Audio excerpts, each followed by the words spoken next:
ജാങ്സനും ഡോങ്ചുനെ ബിൽഡിങ്ങിന്റെ മുകളിൽ നിന്നും താഴേക്കിടുവാനായിട്ട് പറഞ്ഞിട്ട് ജാങ്സിന്റെ ആൾക്കാര് അങ്ങനെ ചെയ്യുവാനായിട്ട് തുടങ്ങുന്ന സമയത്തായിരുന്നു ഒരു ഡ്രോൺ അതിലെ പറന്നുയർന്നിട്ടുണ്ടായിരുന്നത്.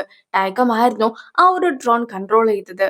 യഥാർത്ഥത്തിൽ ഡോങ്ചു ഇവിടെ എത്തുന്നതിന് മുമ്പായിട്ട് തന്നെ അവന്റെ വാച്ചില് ഹിഡൻ ക്യാമറ ഫിക്സ് ചെയ്തിട്ടുണ്ടായിരുന്നു. അതുകൊണ്ട് തന്നെ ഇതുവരെ ജാങ്സൺ എന്തൊക്കെ കാര്യങ്ങൾ ഡോങ്ചുന്റെ അടുത്ത് സംസാരിച്ചിട്ടുണ്ടായിരുന്നോ അതെല്ലാം തന്നെ റെക്കോർഡായിട്ട് നേരെ ഒരു ന്യൂസ് ചാനലിലേക്കായിരുന്നു പോയിട്ടുണ്ടായിരുന്നത്. കൊറിയയിലെ ആൾക്കാരെല്ലാവരും തന്നെ അതിപ്പോൾ കണ്ടുകൊണ്ടും ഇരിക്കുന്നു. ജാങ്സൺ തന്നെയാണ് ജാങ്സന്റെ സ്വന്തം കുഴി കുഴിച്ചിട്ടുണ്ടായിരുന്നത്. നീ തന്നെയാണ് ഇപ്പോൾ സത്യങ്ങളെല്ലാം തന്നെ മീഡിയയുടെ അടുത്ത് പറഞ്ഞിട്ടുണ്ടായിരുന്നതെന്നൊക്കെ ജാങ്സന്റെ അടുത്ത് ഡോങ്ചു പറയുന്നുണ്ടെങ്കിൽ പോലും ഞാനിപ്പോൾ കുറച്ച് കാര്യങ്ങൾ സംസാരിച്ചു, അത്ര മാത്രമേ ഉള്ളൂ. അതല്ലാതെ ഒരു എവിഡൻസും ആർക്കും കിട്ടിയിട്ടില്ല. അതുകൊണ്ട് തന്നെ എന്നെ യാതൊരു വിധത്തിലും ഇത് ബാധിക്കുവാനായിട്ട് പോകുന്നില്ല എന്ന് ജാങ്സൺ തന്നെ പറയുന്നുമുണ്ട്. ഡോങ്ചും കയ്യിലുണ്ടായിരുന്ന വാച്ച് കത്തിക്കൊണ്ടിരിക്കുന്ന ഫയൽസിന്റെ കൂടെ ഇട്ടതിനു ശേഷം സത്യം പറ, നീ എന്തിനായിരുന്നു ഈഡുവിനെ കൊന്നിട്ടുണ്ടായിരുന്നതെന്ന് ജാങ്സന്റെ അടുത്തും ചോദിക്കുന്നു. ഇത്രയും കാലം ഞാൻ എന്റെ ഒരു സെർവന്റ് ആയിട്ട് മാത്രമായിരുന്നു ഈഡുവിനെ കണ്ടിട്ടുണ്ടായിരുന്നത്. പക്ഷെ എന്നാണോ ഈഡു സത്യങ്ങളെല്ലാം തന്നെ തിരിച്ചറിഞ്ഞിട്ടുണ്ടായിരുന്നത്, ആ നിമിഷം തൊട്ട് നിന്റെ കൂടെ നിൽക്കുവാനായിട്ടാണ് ഈഡു ആഗ്രഹിക്കുന്നതെന്ന് എന്നോട് പറഞ്ഞു. അതൊന്നും തന്നെ എനിക്ക് അത്രയ്ക്ക് ഇഷ്ടപ്പെട്ടിട്ടുണ്ടായിരുന്നില്ല. നിന്നെ അവൻ സപ്പോർട്ട് ചെയ്തു, ആ ഒറ്റ കാരണം കൊണ്ട് മാത്രമായിരുന്നു ഞാനും ഈഡുവിനെ കൊന്നിട്ടുണ്ടായിരുന്നതെന്ന് ജാങ്സനും തുറന്നു പറയുന്നു. സിയോനുവ് വെറുതെ ഫോണൊക്കെ നോക്കി ഇരിക്കുന്ന സമയത്തായിരുന്നു സത്യങ്ങളെല്ലാം തന്നെ ജാങ്സൺ തുറന്നു പറയുന്ന ആ ഒരു വീഡിയോ അവന്റെ ശ്രദ്ധയിൽപ്പെട്ടിട്ടുണ്ടായിരുന്നത്. അവനും അപ്പോൾ തന്നെ അത് ജർമ്മൻ ചൈനയെ കൊണ്ടുപോയി കാണിക്കുന്നു. ഡോങ്ചു 2 ട്രില്യൺ മോഷ്ടിച്ചിട്ടുണ്ടായിരുന്നു. ആ ഒരു പണം തിരികെ കിട്ടാത്തത് കൊണ്ടാണ് ചാങ്സനും ഡോങ്ചുന്റെ സഹോദരിയെ കൊന്നിട്ടുണ്ടായിരുന്നത്. സോ ഡോങ്ചു അത്രത്തോളം അത്യാഗ്രഹമൊക്കെ ഉള്ള ഒരു വ്യക്തിയാണെന്ന് പറഞ്ഞുകൊണ്ട് സ്യോൻവുവും എല്ലാവരെയും വീഡിയോ കാണിച്ചു കൊടുക്കുകയാണ്.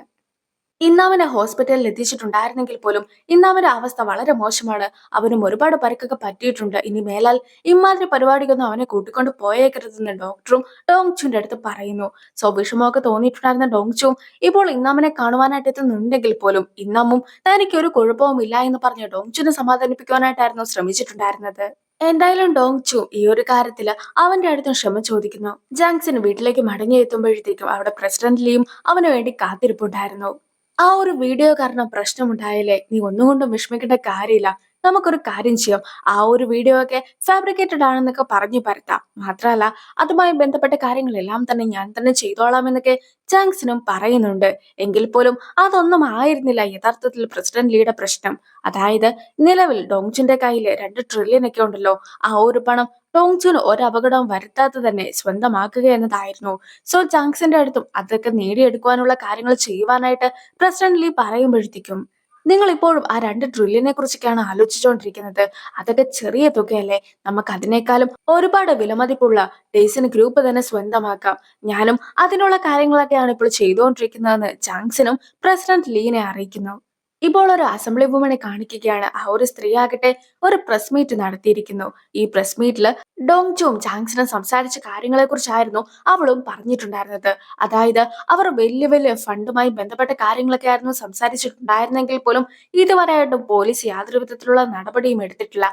അതുകൊണ്ട് തന്നെ ഇതിന്റെ പേരിൽ ഒരു അന്വേഷണമൊക്കെ നടത്തണമെന്ന് അവളും പറയുകയാണ്. അതിനുശേഷം ഗുഹിയുമായിട്ട് അവൾ സംസാരിക്കുന്നതും കാണിക്കുന്നു. അതായത് ആ ഒരു ഫണ്ടിനെ കുറിച്ചുള്ള അന്വേഷണമൊക്കെ നടത്തുവാനായിട്ട് ഗുഹയായിരുന്നു ഈ ഒരു അസംബ്ലി വുമന്റെ അടുത്ത് പറഞ്ഞിട്ടുണ്ടായിരുന്നത്. അതനുസരിച്ചാണ് അവരും പ്രസ് മീറ്റ് ഒക്കെ നടത്തിയതും. എന്തായാലും ആ പ്രസ് മീറ്റ് നടത്തിയതിന്റെ പ്രത്യുപകാരമായിട്ട് അസംബ്ലി വുമണും ഡേസൺ ഗ്രൂപ്പിന്റെ ഫിനാൻസ് മാനേജറിനെ കാണണമെന്നായിരുന്നു ആവശ്യപ്പെട്ടിട്ടുണ്ടായിരുന്നത്. സോ ആ ഒരു മീറ്റിംഗും ഗുഹി തന്നെ നടപ്പിലാക്കുന്നു. ചെയർമാൻ ചായയുടെ വൈഫും ഇപ്പോൾ ജാങ്സനെ കോൾ ചെയ്യുന്നു. മാത്രമല്ല ഗുഹി നമ്മൾ പറഞ്ഞത് പ്രകാരം എല്ലാ കാര്യങ്ങളും കൃത്യമായി തന്നെ ചെയ്യുന്നുണ്ട് എന്നൊക്കെ ജാങ്സനെയും അറിയിക്കുകയാണ്. ഈ ഒരു സമയത്ത് ഇൻവെസ്റ്റിഗേഷൻ ഒക്കെ നടത്തിയിട്ട് ആ ഇൻവെസ്റ്റിഗേഷനിൽ ഡോങ്ചുന് പങ്കുണ്ട് എന്നൊക്കെ തെളിയിക്കേണ്ടതായിട്ടുണ്ട്. അങ്ങനെ വരുമ്പോഴത്തേക്കും ഇത്രയും കാലം ഡോങ്ചു ആയിരുന്നു ചെയർമാന്റെ പണത്തിന്റെ കാര്യങ്ങളെല്ലാം തന്നെ ഡീൽ ചെയ്തിട്ടുണ്ടായിരുന്നെങ്കിലും ആ ഒരു കൺട്രോളൊക്കെ അവന് നഷ്ടപ്പെടുന്നതായിരിക്കും. അങ്ങനെ നമുക്കും അവനെ ഡേസൻ ഗ്രൂപ്പിൽ നിന്നും പുറത്താക്കുവാനായിട്ട് സാധിക്കുമെന്നൊക്കെയാണ് ജാങ്സനും അവൾക്ക് പറഞ്ഞു കൊടുക്കുന്നത്. ഡോങ്ചുവും സിസ്റ്റർ ആഗ്നസിനെ അടക്കിയ സ്ഥലത്ത് എത്തിയിരിക്കുകയാണ്. ഈ ഒരു സമയത്ത് അവനും നേരത്തെ നടന്ന മറ്റൊരു സംഭവത്തെ കുറിച്ച് ഓർക്കുന്നു. ടീനേജർ ആയിട്ടുണ്ടായിരുന്ന സിസ്റ്റർ ആഗ്നസും ഡോങ്ചുനെ കണ്ട് സംസാരിക്കുകയാണ്. ഈ ഒരു സമയത്ത് അവളും കന്യാസ്ത്രീ ആകുവാനായിട്ട് പോകുന്നത് കൊണ്ട് തന്നെ ഡോങ്ചു ഉഴപ്പി നടക്കുവാനായിട്ട് ഒന്നും തന്നെ പാടില്ല എന്നും നന്നായി പഠിച്ച് വലിയൊരാളാവണമെന്നുമൊക്കെ അവന്റെ അടുത്തും അവൾ പറഞ്ഞതിനെ കുറിച്ചൊക്കെ അവനും ഇപ്പോൾ ഓർക്കുന്നു. എനിക്കും പാസ്റ്റിലേക്ക് പോകുവാനായിട്ട് സാധിക്കുമായിരുന്നെങ്കിൽ ഞാൻ കോളേജിൽ പോയി പഠിക്കില്ലായിരുന്നു. ഡേസൻ ഗ്രൂപ്പിൽ ജോയിൻ ചെയ്യുകയില്ലായിരുന്നു. ഞാൻ അങ്ങനെയൊക്കെ ചെയ്തത് കൊണ്ടല്ലേ നീയും ഇപ്പോൾ മരിച്ചു പോയത്. അഥവാ ഞാൻ അങ്ങനെ ഒന്നും തന്നെ പോകാതിരിക്കുകയായിരുന്നെങ്കിൽ നീയും ഇപ്പോൾ ഏതെങ്കിലും ഒരു പള്ളിയിൽ സുഖമായിട്ട് തന്നെ കന്യാസ്ത്രീയായിട്ടൊക്കെ ഇരുന്നേനെ എന്ന് പറഞ്ഞുകൊണ്ട് ടോങ്ചും ആകെ വിഷമിക്കുന്നു. എന്ത് തന്നെ വന്നാലും എല്ലാം തന്നെ അവസാനിപ്പിക്കുവാനായിട്ടാണ് താനും പോകുന്നതെന്ന് അവളുടെ അടുത്തായിട്ടും അവൻ പറയുന്നുണ്ട്. ഡോങ്ചും ഇപ്പോൾ നേരെ ചെയർമാൻ ചായനെ ചെന്ന് കണ്ടിട്ട് തന്നെ ഡേസൺ ഗ്രൂപ്പിന്റെ സിഇഒ ആക്കണമെന്ന് ആവശ്യപ്പെടുകയാണ്. ഡോഹയുടെ ക്യാരക്ടറൊക്കെ മൊത്തത്തിൽ ഇപ്പോൾ മാറിയിട്ടുണ്ട് എന്നും അവൾ സിയോനുവിനെ ഹെൽപ്പ് ചെയ്യുവാനായിട്ടൊക്കെ ശ്രമിക്കുന്നുണ്ട് എന്നും മനസ്സിലാക്കിയിട്ടുണ്ടായിരുന്ന ചെയർമാൻ ചായയുടെ വൈഫും നീ എന്റെ മകനെ ഹെൽപ്പ് ചെയ്യുന്നതിൽ ഒരുപാട് നന്ദിയൊക്കെ ഉണ്ട്. പിന്നെ നിങ്ങളുടെ ഫാമിലിയുടെ ഒരു ഫൗണ്ടേഷൻ ഒക്കെ ഉണ്ടല്ലോ, ആ ഒരു ഫൗണ്ടേഷനിൽ എന്നെ ചെയർമാൻ ആക്കുവാൻ കൂടി നീ റെക്കമെൻഡ് ചെയ്യണമെന്ന് ഡോഹയുടെ അടുത്തായിട്ട് അവൾ പറയുമ്പോഴത്തേക്കും അത് ഡോഹയ്ക്ക് അധികം ഇഷ്ടപ്പെടുന്നില്ല. മാത്രമല്ല, ഞാൻ നിന്നെ അല്ല ഹെൽപ്പ് ചെയ്യുവാനായിട്ട് ശ്രമിച്ചിട്ടുണ്ടായിരുന്നത് എന്റെ സഹോദരനെയാണ്. അവനെ ഇപ്പോൾ സഹോദരനായിട്ടൊക്കെ ഞാൻ കണ്ടുകൊണ്ടിരിക്കുകയാണെന്നും കൂടി ഡോഹിയും പറയുന്നു. ഞാൻ പോലും ഫൗണ്ടേഷന്റെ വെറും ഒരു ബോർഡ് മെമ്പർ മാത്രമാണ്. എനിക്ക് പോലും ചെയർമാൻ സ്ഥാനം അച്ഛൻ നൽകിയിട്ടില്ല. അത് കൂടാതെ എല്ലാവരും തന്നെ ബഹുമാനിക്കുന്ന രീതിക്കുള്ള ഒരു വ്യക്തിത്വത്തെയൊക്കെയാണ് സാധാരണഗതിക്ക് ചെയർമാൻ ആക്കാറുള്ളത്. അങ്ങനെയിരിക്കെ നിനക്ക് അതിനുള്ള യാതൊരു വിധത്തിലുള്ള അർഹതയും ഇല്ല എന്ന് ഡോഹിയും അവളുടെ അടുത്തായിട്ടൊക്കെ പറയുന്നു. പക്ഷെ അതൊക്കെ കേൾക്കുന്ന അവൾക്കും ദേഷ്യം വന്ന് ഡോഹിനെ തിരിച്ച് ഓരോന്നൊക്കെ പറയുമ്പോഴത്തേക്കും ഡോഹിയും ആകെ വയലന്റ് ആയിട്ട് അവളുടെ മുടിയിലൊക്കെ പിടിച്ച് വലിക്കുകയാണ്. പക്ഷെ എന്താണ് ശരിക്കും നടന്ന സംഭവം എന്നൊന്നും തന്നെ മനസ്സിലാകാതെ ഇതുപോലെ അടിപിടി കൂടുന്ന രംഗമായിരുന്നു യഥാർത്ഥത്തിൽ ചൊനുവ് കണ്ടിട്ടുണ്ടായിരുന്നത്. അതുകൊണ്ട് തന്നെ തന്റെ അമ്മേനെ ഡോഹി വളരെയധികം ഉപദ്രവിക്കുന്നുണ്ട് എന്നൊക്കെ അവനും തോന്നുകയാണ്. അതുകൂടാതെ സ്യോനുവു ഇതെല്ലാം തന്നെ കാണുന്നുണ്ടെന്ന് മനസ്സിലാക്കുന്ന സ്യോനുവിന്റെ അമ്മയും വളരെയധികം ആക്ടിംഗ് ഒക്കെ അതിൽ നടത്തുന്നുമുണ്ട്. ഡേസൻ ഗ്രൂപ്പിലെ ജാങ്സനും ഒരു നോട്ടമൊക്കെ ഉണ്ട്. ഏതൊരു നിമിഷവും നമ്മുടെ കമ്പനി സ്വന്തമാക്കണമെന്ന രീതിക്കാണ് ജാങ്സനും പെരുമാറുന്നത്. അതുകൊണ്ട് തന്നെ ജാങ്സനും ഡേസൻ എനർജിയിലേക്ക് ആവശ്യമായിട്ടുണ്ടായിരുന്ന ഒരുപാട് ഓയിൽ ഇമ്പോർട്ടൊക്കെ ബ്ലോക്ക് ചെയ്തിട്ടുണ്ടായിരുന്നു. ഇതെല്ലാം തന്നെ നമ്മുടെ കമ്പനീനെ വളരെ മോശമായിട്ടാണ് ബാധിച്ചിട്ടുള്ളത്. ഇപ്പോൾ നീ എന്നെ സിഇഒ ആക്കുകയാണെങ്കിൽ സിയോണുവോ വരുന്നത് വരെ ഈ ഒരു കമ്പനി നല്ല രീതിക്ക് തന്നെ മുന്നോട്ട് കൊണ്ടുപോകുവാനായിട്ട് എനിക്ക് സാധിക്കും. മാത്രമല്ല, പിന്നീട് സിയോൻവുവിന് ചെയർമാൻ സ്ഥാനവും ഞാൻ നൽകുന്നതായിരിക്കുമെന്നൊക്കെ ടോങ് ചൂം പറയുകയാണ്. ഈ ഒരു സമയത്ത് ഒരു ഫ്ലാഷ് ബാക്ക് കൂടി കാണിക്കുന്നു. പ്രസിഡന്റ് ലീനെ ചെന്ന് കണ്ടിട്ടുണ്ടായിരുന്ന ഡോങ്ചു ആകട്ടെ തന്റെ കയ്യിലാണ് 2 ട്രില്യൺ ഒക്കെ ഇപ്പോൾ ഉള്ളതെന്ന കാര്യം അറിയിക്കുകയാണ്. അത് കൂടാതെ അത് തെളിയിക്കുന്ന രീതിക്കുള്ള കുറച്ച് പ്രൂഫും കൂടി അവനും കാണിച്ചു കൊടുക്കുന്നു. മാത്രമല്ല, ഇപ്പോൾ ഡേസിന് എനർജിയിലേക്ക് കൊടുക്കേണ്ടിയിരുന്ന ഓയിൽ ഇമ്പോർട്ടൊക്കെ ബ്ലോക്ക് ചെയ്തിട്ടാണ് ജാങ്സൺ ഇരിക്കുന്നത്. അതെല്ലാം തന്നെ തിരിച്ച് കമ്പനിയിലേക്ക് തന്നെ കൊണ്ടുവരുവാനായിട്ടായിരുന്നു ഡോങ് ചൂം പറഞ്ഞിട്ടുണ്ടായിരുന്നത്. നിലവിൽ ജാങ്സന്റെ അടുത്ത് നിന്നും ഈ ഒരു കമ്പനിയെ രക്ഷിക്കുവാനായിട്ട് എനിക്ക് മാത്രമാണ് സാധിക്കുക. അതുകൊണ്ട് തന്നെ നിങ്ങൾ ഒന്നും കൂടി ഒന്ന് ആലോചിച്ചിട്ട് തീരുമാനമൊക്കെ എടുക്കണമെന്ന് ചെയർമാൻ ചായോട് പറഞ്ഞിട്ട് അവനും പോകുന്നു.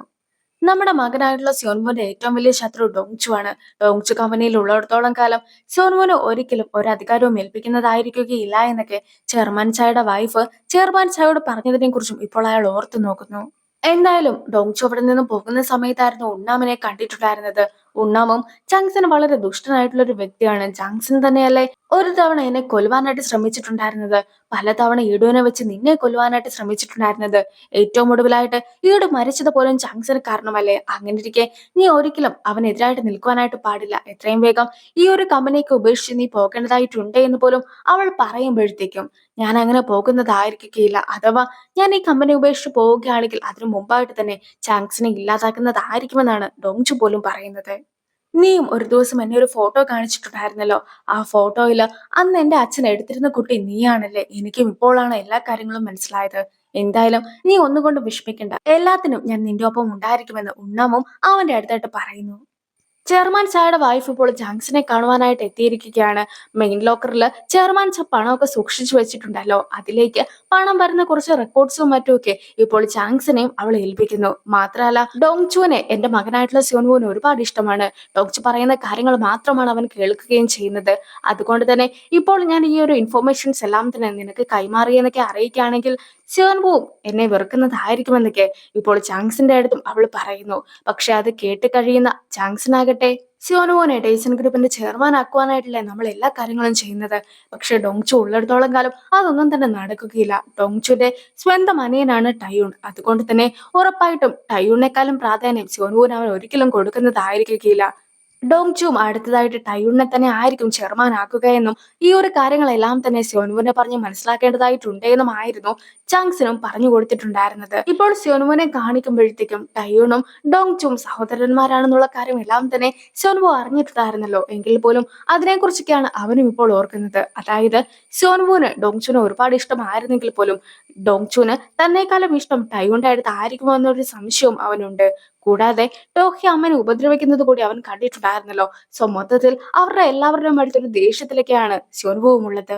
ഡോങ്ചും ഡോഹ്യനെ കാണുന്നു. ഡോങ്ചുന് ടേസൺ എനർജിയുടെ സിഇഒ ആകണമെന്ന് ആഗ്രഹമുണ്ടെന്നൊക്കെ അവളെയും അറിയിക്കുകയാണ്. പക്ഷേ ഗുഹയ്ക്ക് ഇതേ സ്ഥാനം വേണമെന്ന് അവൾ ഒരുപാട് ആഗ്രഹിച്ചതാണ്. അതുകൊണ്ട് തന്നെ എനിക്കൊരിക്കലും നിന്നെ സപ്പോർട്ട് ചെയ്യുവാനായിട്ട് സാധിക്കുകയില്ല എന്നൊരു മറുപടിയൊക്കെ ഡോഹി നൽകുമ്പോഴത്തേക്കും ഗുഹി നിന്റെ സഹോദരിയല്ലേ, നിലവിൽ കാര്യങ്ങളൊക്കെ ഇതേ രീതിക്ക് മുന്നോട്ട് പോവുകയാണെങ്കിൽ ടയോൺ ഈ ഒരു കമ്പനിയിൽ ഒരു സ്ഥാനവും ഉണ്ടാവുന്നതായിരിക്കില്ല. അതേസമയം എന്നെ ഡേസൺ എനർജിയുടെ സിഇഒ ആക്കുകയാണെങ്കിൽ ടയോണിന്റെ ലൈഫ് തന്നെ ഞാനും സെക്യൂർ ചെയ്തേക്കാമെന്ന ഒരു വാഗ്ദാനമൊക്കെ ഇപ്പോൾ ഡോങ്ചുവും ഡോഹിക്ക് നൽകുന്നു. ഡോങ്ചുനെ കാണുവാനായിട്ട് ഡേസൺ എനർജിയുടെ ഫിനാൻസ് മാനേജർ എത്തിയിരിക്കുകയാണ്. അതായത് നേരത്തെ അസംബ്ലി വുമണും ഒരു പ്രസ് കോൺഫറൻസ് ഒക്കെ നടത്തിയിട്ടുണ്ടായിരുന്നല്ലോ. അതുമായി ബന്ധപ്പെട്ടുള്ള കുറച്ച് ഇൻഫോർമേഷൻസ് ഒക്കെ ചാങ്സിനും ലീക്ക് ചെയ്യുവാനായിട്ടുള്ള സാധ്യതകൾ ഉണ്ട് എന്ന രീതിക്കാണ് ഇപ്പോൾ ഡോങ്ചുവിന്റെ അടുത്തും അയാൾ സംസാരിക്കുന്നത്. ഡോങ്ചുവും ആ പണവുമായി ബന്ധപ്പെട്ട ബാക്കിയുള്ള കാര്യങ്ങൾ പുറത്തു വരുന്നതിന് മുമ്പായിട്ട് തന്നെ മറ്റൊരു പ്രസ് കോൺഫറൻസ് നടത്തുന്നു. ഈ കോൺഫറൻസിലാകട്ടെ എന്റെ സഹോദരിയായിട്ടുള്ള സിസ്റ്റർ ആഗ്നസിന്റെ മരണവുമായി ബന്ധപ്പെട്ട് ചാങ്സിന് പങ്കുണ്ട് എന്ന് തെളിയിക്കുന്ന ഒരുപാട് എവിഡൻസ് ഒക്കെ എന്റെ കയ്യിൽ ഉണ്ട് എന്ന് പറഞ്ഞിട്ട് അവനും ആ ഒരു എവിഡൻസ് ഒക്കെ അവർക്കും കാണിച്ചു കൊടുക്കുന്നു. അത് കൂടാതെ നേരത്തെ അസംബ്ലി വുമൺ 2 ട്രില്യണുമായി ബന്ധപ്പെട്ട പണത്തിനെ കുറിച്ചൊക്കെ സംസാരിച്ചിട്ടുണ്ടല്ലോ. അതിന്റെ ഇൻവെസ്റ്റിഗേഷൻ നടത്താമെന്ന് പറഞ്ഞിട്ടുണ്ടായിരുന്നു. പക്ഷെ ഇപ്പോഴും ആ ഇൻവെസ്റ്റിഗേഷൻ തുടങ്ങിയിട്ട് കൂടിയില്ല. അതുകൊണ്ട് തന്നെ ആരോ ഒരാൾ ഇൻവെസ്റ്റിഗേഷൻ എല്ലാം തന്നെ ബ്ലോക്ക് ചെയ്യുന്നുണ്ട് എന്ന രീതിക്ക് അവനും പറയുകയാണ്. അതായത് നിലവിൽ ഇൻവെസ്റ്റിഗേഷൻ ഒക്കെ നടത്തുകയാണെങ്കിൽ ചാങ്സിനെതിരായിട്ടായിരിക്കുമല്ലോ അത് സംഭവിക്കുക. സോ ചാങ്സിന്റെ പേരൊക്കെ പറയാതെ തന്നെ അവരും ഇതിൽ പങ്കുണ്ട് എന്നൊക്കെ തെളിയിച്ചു കൊടുക്കുകയാണ് ഡോങ്ചു. ഇൻവെസ്റ്റിഗേഷൻ നടക്കുന്നില്ല എന്ന് പറഞ്ഞിട്ട് ഡോങ്ചു പത്രസമ്മേളനം നടത്തിയത് കൊണ്ട് തന്നെ പോലീസിന് മുമ്പിൽ ഹാജരാക്കുവാനായിട്ട് ചാങ്സിനും എത്തിയിരിക്കുകയാണ്. മാത്രമല്ല ഈ ഒരു സമയത്ത് ചെയർമാൻ ചായക്ക് പല കാര്യങ്ങളും ഓർമ്മയില്ല. അയാൾ എന്റെ നല്ലൊരു സുഹൃത്താണ്. എങ്കിൽ പോലും അയാൾക്ക് ഇതുപോലെ ഓർമ്മയില്ലാത്തത് കൊണ്ട് തന്നെ ഡോങ്ചുവും ആ ഒരു അവസരമൊക്കെ മുതലെടുക്കുകയാണെന്ന് പറഞ്ഞുകൊണ്ട് ചാനലുകാരുടെ അടുത്തും ചാങ്സൺ സംസാരിക്കുന്നു. വീട്ടിലിരുന്നിട്ടുണ്ടായിരുന്ന ചെയർമാൻ ചായയും ഇതെല്ലാം തന്നെ കാണുകയാണ്. പക്ഷെ അതൊക്കെ കാണുമ്പോഴത്തേക്കും ചെയർമാൻ ചായക്കും വയറിനൊക്കെ വല്ലാതെ വേദന എടുക്കുകയാണ്. പിന്നീട് സെക്രട്ടറി റൂമിലേക്ക് കടന്നു വരുമ്പോഴത്തേക്കും ചെയർമാൻ ചായ നിലത്ത് കിടക്കുന്ന കാഴ്ചയായിരുന്നു അവളും കണ്ടിട്ടുണ്ടായിരുന്നത്. അവൾ നിലവിളിച്ച് കഴിയുമ്പോഴത്തേക്കും അവിടേക്ക് ഓടിയെത്തിയിട്ടുണ്ടെന്ന സ്യോൻവു പെട്ടെന്ന് തന്നെ ചെയർമാനെയും എടുത്തുകൊണ്ട് ഹോസ്പിറ്റലിലേക്ക് പോകുവാനായിട്ട് നോക്കുന്നു. ടയൂണും വണ്ടിക്ക് ഓടിക്കുവാനായിട്ട് മുന്നേ ഓടി ചെല്ലുന്നുമുണ്ട്. ചെയർമാൻ ചായക്ക് ഓർമ്മയൊക്കെ പോകുന്ന ഒരു അസുഖമുണ്ട് എന്ന് ചാനലിലൂടെ എല്ലാം തന്നെ കണ്ടിട്ടുണ്ടായിരുന്നത് കൊണ്ട് ഇപ്പോൾ അവരുടെ കമ്പനിയുടെ തന്നെ സ്റ്റോക്ക് ഒക്കെ വല്ലാതെ ഇടിഞ്ഞിരിക്കുകയാണ്. ചെയർമാൻ ചായയും ഇപ്പോൾ അത്യാവശ്യം ഓക്കെ ആയിട്ട് ഹോസ്പിറ്റലിൽ നിൽക്കുന്ന സമയത്ത് ചെയർമാൻ ചായയുടെ വൈഫും നേരത്തെ നടന്ന മറ്റൊരു സംഭവത്തെക്കുറിച്ച് ഓർക്കുന്നു. അതായത് ചെയർമാൻ ചായക്ക് ഓർമ്മ നഷ്ടപ്പെടുന്ന അസുഖമുണ്ട് എന്ന് തെളിയിക്കുവാനായിട്ട് ചെയർമാൻ ചായയുടെ വൈഫ് തന്നെ ആയിരുന്നു സ്കാനിങ്ങിന്റെ റിപ്പോർട്ട് എല്ലാം തന്നെ ചാങ്സിനെ ഏൽപ്പിച്ചിട്ടുണ്ടായിരുന്നതും. അതായത് സ്റ്റോക്സ് ഒക്കെ ആദ്യം താഴേക്ക് പോകുമല്ലോ. ഈ ഒരു സമയത്ത് ചാങ്സിന് കൂടുതൽ സ്റ്റോക്സ് ഒക്കെ മേടിക്കുവാനായിട്ട് സാധിക്കും. അങ്ങനെ ഡേസൺ ഗ്രൂപ്പിലെ ഷെയർസും വർദ്ധിക്കും. അതേസമയം അത് ഡേസൺ ഗ്രൂപ്പിന് നഷ്ടമുണ്ടാക്കുകയില്ല എന്നൊരു സംശയമൊക്കെ ചെയർമാൻ ചായയുടെ വൈഫ് ചോദിക്കുമ്പോഴത്തേക്കും അങ്ങനെ ഒന്നും തന്നെ സംഭവിക്കുകയില്ല. പിന്നെ ഇതൊക്കെ സ്റ്റോക്സ് അല്ലേ, അതുകൊണ്ട് തന്നെ ഇന്നത്തെ ഒരു ദിവസം സ്റ്റോക്സ് ഒക്കെ താഴേക്ക് പോയെന്ന് വെച്ചിട്ട് ഒരാഴ്ചയൊക്കെ കഴിയുമ്പോഴത്തേക്കും വീണ്ടും പഴയതുപോലെ തന്നെ ആകുന്നതായിരിക്കുമെന്ന രീതിക്കാണ് അയാളും മറുപടി കൊടുത്തിട്ടുണ്ടായിരുന്നത്. ഹോസ്പിറ്റലിൽ വെച്ച് ഡോസും ചെയർമാന് സ്ട്രെസ് ഒക്കെ കൂടിയത് കൊണ്ട് ഉണ്ടായ ഒരു പ്രശ്നമാണ് ഇതെന്നും ഇപ്പോൾ ചെയർമാൻ നോർമൽ ആണെന്നും അറിയിക്കുന്നു. പിന്നീട് ഡോങ്ചും ചെയർമാൻ ചാനെ കാണുവാനായിട്ട് എത്തുന്നുണ്ട്. അതായത് ഇപ്പോൾ സ്റ്റോക്സ് ഒക്കെ തന്നെ കുറഞ്ഞു വരുന്ന സമയത്ത് ഒരുപാട് സ്റ്റോക്സ് ഒക്കെ മേടിക്കുവാനായിട്ടാണ് ചാങ്സൺ പ്ലാൻ ഇടുന്നത്. സോ ചാങ്സിന്റെ ആ ഒരു പ്ലാൻ ഒക്കെ ബ്ലോക്ക് ചെയ്യുവാനായിട്ട് നമുക്കൊരു ടെൻഡർ ഒക്കെ വിളിച്ചിട്ട് ആ രീതിക്ക് നമ്മുടെ ഷെയർസ് ഒക്കെ കൊടുത്താലോ എന്ന് ഡോങ്ചുവും ചെയർമാൻ ചായയോട് ചോദിക്കുന്നു. നിലവിൽ ഡോങ്ചുന്റെ കയ്യിൽ 2 ട്രില്യൺ ഒക്കെ ഉണ്ടല്ലോ. ആ ഒരു പണം വെച്ച് ഷെയർസ് മേടിക്കുവാനായിട്ടാണോ അവൻ തീരുമാനിച്ചിട്ടുള്ളതെന്ന് ചെയർമാൻ ചോ ചോദിക്കുമ്പോഴത്തേക്കും ഒരിക്കലും അങ്ങനെ ഒരു പ്ലാൻ തന്റെ മുമ്പിൽ ഇല്ല എന്നും ഈ ഒരു കമ്പനിയിൽ ഇൻവെസ്റ്റ് ചെയ്യുവാനായിട്ട് താല്പര്യമുള്ള കുറച്ച് ആൾക്കാരുണ്ട്, അവരെ ഞാൻ കോൺടാക്ട് ചെയ്തിട്ട് കമ്പനിയിലേക്ക് വേണ്ടിയിട്ടുള്ള ഇൻവെസ്റ്റ്മെന്റ് ഒക്കെ നടത്താമെന്നുമായിരുന്നു അവൻ മറുപടി കൊടുത്തിട്ടുണ്ടായിരുന്നത്. സിയോനുവിനെ ചെയർമാനാക്കുവാനായിട്ടാണ് ഞാൻ ആഗ്രഹിക്കുന്നത്. എങ്കിൽ പോലും ഞാൻ എത്ര കാലം ജീവിച്ചിരിക്കുമെന്ന് എനിക്ക് അറിയിക്കയില്ല. സോ നീ വേണം എല്ലാ കാര്യങ്ങളും ചെയ്യുവാൻ. ആ ഒരു സമയത്ത് നീ എങ്ങാനും സിയോനുവിന് എതിരെ നിൽക്കുവാനായിട്ടും സാധ്യതയൊക്കെ ഉണ്ടല്ലോ. സോ ജീവിച്ചിരിക്കുന്ന സമയത്ത് നിന്റെ അടുത്ത് അപേക്ഷിക്കുവാനായിട്ട് മാത്രമേ എനിക്ക് സാധിക്കുകയുള്ളൂ. നീ സിയോനുവിനെയും ചെയർമാൻ ആക്കണമെന്നൊക്കെ ഇപ്പോൾ ഡോങ്ചുവിന്റെ അടുത്തും ചെയർമാൻ ച പറയുകയാണ്. ഇപ്പോൾ ഡോങ്ചും തന്റെ പ്ലാനിനെ കുറിച്ച് ടൈഗത്തിന്റെയും മാഡം പൈയുടെയും അടുത്ത് പറഞ്ഞ് കഴിയുമ്പോഴത്തേക്കും ടൈഗത്തിന്റെ അച്ഛൻ ഓൾറെഡി വലിയൊരു പണക്കാരനൊക്കെയാണ്. അതുകൊണ്ട് തന്നെ ഡോങ്ചിന്റെ ആഗ്രഹം പോലെ തന്നെ ആ ഒരു ടെൻഡർ വിളിക്കുവാനുള്ള ഓഫറൊക്കെ നമുക്ക് തന്നെ സ്വീകരിക്കാമെന്ന് ടൈഗോവും പറയുന്നുണ്ട്. നിലവിലെ കാര്യങ്ങളെക്കുറിച്ച് ചർച്ച ചെയ്യുവാനായിട്ട് സീനിയർ ചെയർമാൻ ചായനെ കാണുവാനായിട്ട് എത്തുന്നുണ്ടെങ്കിൽ പോലും സീനിയർ ആരാണെന്നുള്ള കാര്യം എല്ലാം തന്നെ ചെയർമാൻ ചായും മറന്നു പോയിട്ടുണ്ടായിരുന്നു. എങ്കിൽ പോലും ഇതെല്ലാം മനസ്സിലാക്കുന്ന സീനിയറും ഒരുപാട് നിരാശനാവുകയാണ്. ചെയർമാൻ ചായും തന്റെ മറവിനെ കുറിച്ചെല്ലാം തന്നെ ബോധ്യമുണ്ടായിട്ട് ഇപ്പോൾ നേരെ പോലീസ് സ്റ്റേഷനിലേക്ക് എത്തുന്നു. മാത്രമല്ല ഈടുവിന്റെ മരണവുമായി ബന്ധപ്പെട്ട് എനിക്ക് ഒരുപാട് കാര്യങ്ങൾ അറിയാമെന്നായിരുന്നു പോലീസിന്റെ അടുത്തും ചെയർമാൻ ചാ പറഞ്ഞിട്ടുണ്ടായിരുന്നത്. ചെയർമാൻ ച ഒരുപാട് കാര്യങ്ങളൊക്കെ തുറന്ന് പറഞ്ഞതുകൊണ്ട് തന്നെ ഇപ്പോൾ പോലീസും ചാങ്സിനെ അറസ്റ്റ് ചെയ്തുകൊണ്ട് പോവുകയാണ്. പക്ഷെ ഇതുപോലെ ചെയർമാൻ ച എല്ലാ കാര്യങ്ങളും തുറന്ന് പറഞ്ഞുവെന്ന് മനസ്സിലാക്കിയത് കൊണ്ട് തന്നെ പ്രസിഡന്റ് ലീയും അതുപോലെ തന്നെ അസംബ്ലിമാനും കൂടി ചേർന്നിട്ട് ആ ഒരു അറസ്റ്റ് വാറന്റ് ഇല്ലാതാക്കിയിട്ടുണ്ടായിരുന്നു. ഇപ്പോൾ ചാങ്സിനെയും വിളിച്ചു വരുത്തി മദ്യമൊക്കെ കൊടുക്കുകയാണ് അസംബ്ലിമാനും. അത് കൂടാതെ ഇനി ഒരു പ്രശ്നവും ഉണ്ടാകുവാനായിട്ട് പാടില്ല. നീ കുടുങ്ങുകയാണെങ്കിൽ ഞങ്ങൾ കൂടി കുടുങ്ങുന്നതായിരിക്കുമെന്നുള്ള കാര്യം എല്ലാം തന്നെ ഞങ്ങൾക്കറിയാം. അതുകൊണ്ട് തന്നെ നിന്നെ പ്രൊട്ടക്ട് ചെയ്യുവാനായിട്ടായിരിക്കും ഞാനും പ്രസിഡന്റ് ലീയും നോക്കുക എന്നൊക്കെ അസംബ്ലിമാനും പറഞ്ഞിട്ടുണ്ടായിരുന്നു. അതിനുശേഷം ജാങ്സിനെ ഒരു കാറിലൊക്കെ കയറ്റി അവർ വിടുന്നുമുണ്ട്. മദ്യം കുടിച്ച് ബോധമില്ലാതെയായിരുന്നു ജാങ്സൺ ഇരുന്നിട്ടുണ്ടായിരുന്നത്. കൂടാതെ വണ്ടി ഒരിടത്ത് നിർത്തി കഴിയുമ്പോഴത്തേക്കും എന്തുകൊണ്ടാണ് വണ്ടി അവിടെ നിർത്തിയതെന്നൊക്കെ ജാങ്സനും അന്വേഷിക്കുന്നു. ഈ ഒരു സമയത്താണ് ടോങ്ചു വണ്ടിയിൽ കയറുന്നതും ജാങ്സിനെ ഒരു ഇഞ്ചക്ഷനൊക്കെ വെച്ചിട്ട് മയക്കി കിടത്തുന്നതും. അതിനുശേഷം ജാങ്സിന്റെ ബോധം നഷ്ടപ്പെട്ടു എന്ന് മനസ്സിലാക്കുന്ന ഡോങ്ചും ആ ഒരു വണ്ടി ഓടിച്ചുകൊണ്ട് പോകുന്നു. ഈ ഒരു സമയത്ത് ഒരു ന്യൂസ് റിപ്പോർട്ട് കൂടി കേൾപ്പിക്കുകയാണ്. ആ ന്യൂസ് റിപ്പോർട്ടിലാകട്ടെ ചങ്ക്സിനെ കാണാതായിട്ട് 1 മാസം ആയിട്ടുണ്ട് എന്ന് കൂടി പറഞ്ഞിട്ടുണ്ടായിരുന്നു. ആ ഒരു സീനോട് കൂടിയാണ് ഈ ഒരു എപ്പിസോഡ് അവസാനിക്കുന്നത്. അപ്പോൾ ഈ ഒരു ഡ്രാമയുടെ ഏറ്റവും അവസാനത്തെ എപ്പിസോഡുമായിട്ട് എത്രയും വേഗം കാണാം. ബൈ.